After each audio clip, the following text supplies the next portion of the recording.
Cuando ingerimos el alimento, el tubo digestivo va a responder con una función específica que es la motilidad. ¿Qué tipo de movimientos se van a producir para que este alimento que estamos ingiriendo pase a todo lo largo del tubo digestivo hasta la evacuación de las heces? Las fases de la deglución son tres: la fase oral, la fase faríngea y la fase esofágica. Acá tenemos la fase oral, ¿no? La fase oral es la única que es voluntaria. El resto va a ser todo cuestión refleja. Cuando ingerimos un alimento determinado lo hacemos por voluntad. Cuando llega a la cavidad oral, masticamos porque tenemos voluntad. Lo masticamos y ¿qué formamos? El bolo alimentario. Para que se forme el bolo alimentario, tienen que haber cambios a nivel de la cavidad oral desde el punto de vista fisiológico. Primero, la oclusión de los labios. ¿Por qué ocluimos los labios? Para la masticación, para generar una presión intraoral que favorezca la masticación y la secreción de la saliva. Entonces, interactúan estos procesos mecánicos y bioquímicos para formar el bolo alimentario, y luego ya formado ese bolo alimentario hay que deglutirlo y ahí se inicia ya la fase faríngea. Entonces, los músculos de la región perioral impulsan el alimento hacia la faringe acompañados de la lengua. Noten cómo la lengua forma un plano inclinado, se contrae la lengua y eso es el que impulsa el alimento hacia la faringe. Siguiente. Cuando el alimento va a pasar por la faringe, en la faringe existen los receptores de la deglución. Estos receptores de la deglución van a llevar la información, noten, acá están los receptores, a través del quinto, del noveno y el décimo pares craneales, hacia el bulbo raquídeo, donde está el centro de la deglución. Analiza la información y en primer lugar inhibe el centro respiratorio de 0,5 a 1 segundo. En este periodo de tiempo, el impulso eferente que va del centro de la deglución a todos los músculos supraioideos, infraioideos, laringeos y faringeos, tienen que coordinar todos ellos de una forma sincrónica, primero para cerrar el paladar blando. Cierran el paladar blando para evitar de que el alimento regrese por las fosas nasales. Muchas veces, cuando estamos apurados, se han querido reír, han querido toser simultáneamente, han notado, degluten el arrocito y regresa por la fosa nasal. ¿Ok? Y como está carito el arroz, calientito, bien lubricadito, ¿no? Hace el circuito biológico. Entonces, para evitar eso, tiene que cerrarse este paladar. Luego, ¿qué ocurre? Se va a movilizar toda la laringe para proteger las vías respiratorias. Si ustedes toman el cartílago tiroides y hacen el ademán de deglutir, van a notar que el movimiento que hace la laringe es hacia arriba y hacia adelante. ¿Para qué? Para protegerse de que cuando ven el alimento no se vaya a la vía respiratoria. Entonces es un mecanismo protector. Acá vemos cómo se está cerrando la laringe y también se cierra simultáneamente la epiglotis para dejarle nada más que el alimento se vaya hacia la parte posterior e ingrese al esófago. ¿Cuánto tenemos de tiempo para hacer todo eso? De 0,5 a 1 segundo. Bien. Luego, cuando ya el alimento está ingresando al esófago, se inicia la fase esofágica de la deglución. Siguiente. Bien. Entonces, acá experimentalmente colocamos electrodos, uno en la faringe, otro en el esfínter esofágico superior, otro en el cuerpo superior, cuerpo medio, cuerpo inferior y otro en el esfínter esofágico inferior. ¿Ah? Entonces, imaginemos que hemos puesto los electrodos y acá tenemos una pantalla para leer qué es lo que están captando estos receptores. Vamos a invitar a deglutir a esta persona. Entonces, invitamos a deglutir y vamos a ver que el electrodo de la faringe experimenta una contracción para impulsar ese alimento hacia el esófago. El esófago a nivel del esfínter esofágico superior, apenas iniciamos la deglución, noten, se relaja para ofrecer menos resistencia y que el alimento llegue al esófago. Cuando ya el alimento esté en el esófago, esta contracción que se ha iniciado en la faringe comienza a viajar a todo lo largo del esófago, hasta que va a llegar al esfínter esofágico inferior y luego al estómago. En el momento en que se inicia la deglución, ¿qué sucede en el esfínter esofágico inferior? Vemos de que hay una contracción tónica de ese esfínter. Apenas se deglutió, la deglución genera un descenso de la presión del esfínter esofágico inferior por un periodo muy prolongado. ¿Hasta qué momento? Hasta que la onda primaria que apareció en la faringe va a alcanzar el estómago. Entonces todo esto ya es sincrónico. Por tanto, las ondas primarias dependen de la deglución, son peristálticas porque van de la parte alta hacia la parte baja, generan relajación del esfínter esofágico inferior. Nuevamente otra deglución, vemos, se relaja el esfínter esofágico superior, estas ondas viajan nuevamente hasta el estómago y esto con cada deglución. Se llaman primarias porque aparecieron en primer lugar estas ondas. ¿Cuánto de presión generan? Ahí pueden observar. 50 milímetros de mercurio. Pero estas ondas primarias no son capaces de llevar rápidamente el bolo alimentario desde la parte superior del esófago hasta el estómago, porque eso necesita un tiempo. Y acá va la pregunta que hacía vuestra compañera. ¿Cuánto tiempo se necesita para hacer el tránsito? Siguiente. Luego, si queremos estudiar al esófago perfectamente cómo trabaja, le damos de deglutir el bario. Acá tenemos una fluoroscopía cronometrada. Acá tenemos el esófago, hemos colocado cada 3 centímetros un electrodo determinado para que genere o para que detecte la contracción. Cuando hemos deglutido, acá viene la deglución, entonces se forma una columna de contenido en el esófago. En este caso es una columna de bario. En el caso del alimento será una columna del alimento. Entonces podemos decir, a un segundo que hemos deglutido, hay una cabeza y hay una cola de la columna. Todo este segmento del esófago está distendido. En todo este segmento que está distendido podemos observar de que se generan unas ondas que aparecen en segundo lugar diferentes a las anteriores. Por eso estas se le llaman ondas secundarias. ¿Cuál es el estímulo para las ondas secundarias? El contenido del lumen esofágico. Acá hay contenido, se generan ondas. Acá hay contenido, se generan ondas. Acá está ya terminando el contenido, se generan pocas ondas. Pero donde ya no hay contenido, ya no se va a generar más ondas. ¿Cuánto de presión generan las ondas secundarias? Acá tenemos en promedio 100 milímetros de mercurio. Al final de las ondas secundarias, el esófago queda libre. Ya no hay contenido de alimentos. Esto se llama el aclaramiento esofágico. ¿Cuánto tiempo tardó desde el momento de la deglución hasta que el alimento llegó al estómago? Un promedio de 8.5 y el más tardío de 13.8 segundos ya dentro de la cavidad gástrica. ¿Sí?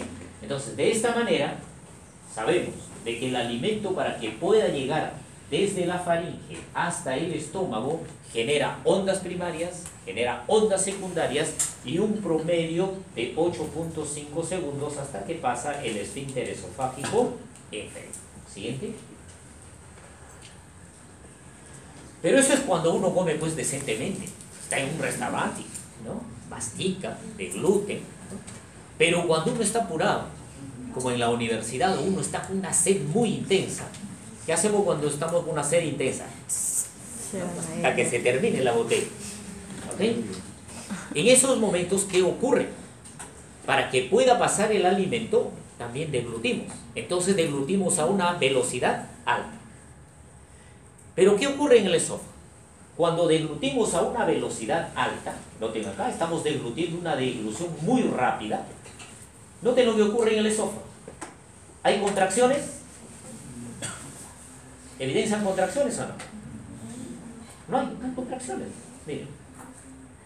Pero al inicio de la primera deglución, el esfínter esofágico inferior permanece muy relajado hasta la última deglución.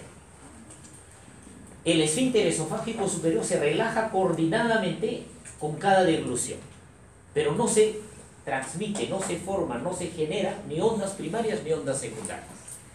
Este mecanismo se llama la inhibición deglutónica. Entonces, la inhibición deglutoria es una adaptación de la deglución cuando la ingesta es en una frecuencia muy rápida. En resumen, todo el tubo digestivo se queda como un embudo, se queda relajado, de tal manera que nos permite de que podamos nosotros ingerir a altas velocidades cada sorbo de agua, por ejemplo, que es lo más común que ocurre. Con los alimentos muy difícil hacer eso. Este concepto de la deglución rápida y la inhibición de la contracción del esófago, por ejemplo, lo utilizan mucho los artistas del circo. Ustedes han visto de que como hasta un sable se pasan por todo el esófago. A cualesquiera de nosotros nos producirían vómitos si nos hacemos daño. ¿Cuál es el truco de ellos? Ellos han entrenado tanto su faringe de que a medida de que van pasando el sable degluten a una velocidad rapidísima y todo el esófago se queda paralizado y el sable puede pasar con facilidad. ¿Okay? Recurren a un mecanismo fisiológico que lo aprendieron y tiene una explicación científica. ¿Okay? En nuestro medio también hay que resaltar lo nuestro, ¿no? Por ejemplo, los danzantes de tijeras. Ustedes han observado de que esto es parte de su ritual, se degluten un sapo vivo. ¿Cómo hacen para que el sapo no pelee para regresionar y cómo hacen para pasarlo tan rápido? Recurren a la inhibición deglutoria. Hacen contracciones muy rápidas de que el sapo, al no encontrar resistencia, está dentro, busca escapar, termina en el estómago. ¿Okay? Cosa de que cualesquiera de nosotros que no estamos entrenados no lo podríamos hacer. ¿Okay? Pero tiene una explicación fisiológica, como en muchos casos. Entonces la fisiología explica muchos de estos fenómenos sociales que son muy importantes. Entonces cuando estamos nosotros sí, muy cansados, queremos terminar de un solo golpe, como decimos, el medio litro de agua, entonces ahí sí se produce la inhibición deglutoria. Y ustedes han notado que no hay ningún problema para la deglución. ¿Por qué funciona la inhibición deglutoria? El nombre no es muy apropiado quizás, porque inhibición deglutoria podría inducirnos a pensar de que no hay que deglutir. Por el contrario, en la inhibición deglutoria la deglución es tan alta, la velocidad es tan alta de la deglución que bloquea la generación de las ondas primarias y secundarias y facilita que rápidamente llegue el contenido del esófago hasta el estómago. Siguiente. El esfínter esofágico inferior. A ver, ¿qué es un esfínter? Disculpen que la señal no sé su nombre, así que me perdonarán. ¿Qué es un esfínter? Y han hecho anatomía, ¿verdad? ¿Qué es un esfínter? ¿Alguien quiere...?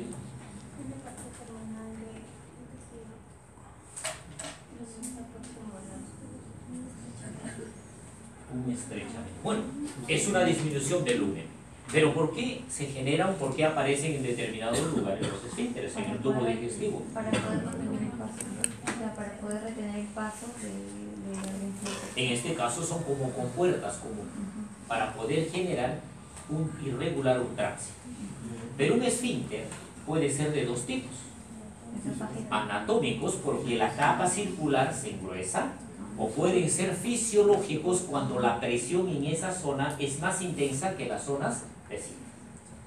El esfínter esofágico inferior es un esfínter fisiológico, no anatómico. Ahí no hay engrosamiento de la capa circular, pero sí hay un aumento de la presión en esa zona. Este esfínter esofágico inferior, aparte de esa particularidad, va a tener a las fibras musculares de esa zona muy sensibles a numerosos estímulos de tipo hormonal, de tipo peptídico, farmacológico y alimentos.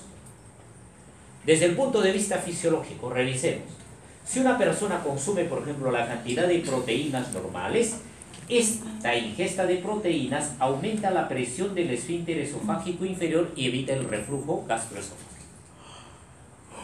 Si esta persona consume en exceso grasa, chocolates, menta y alcohol, disminuye la presión del esfínter esofágico inferior.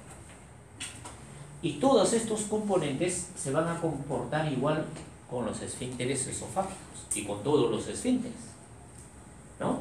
Por ejemplo, si alguien invita un poco de grasa, invita un chocolate, un poco de menta y un poco de alcohol, y está buscando que se le relaje algunos esfínteres. ¿Ok?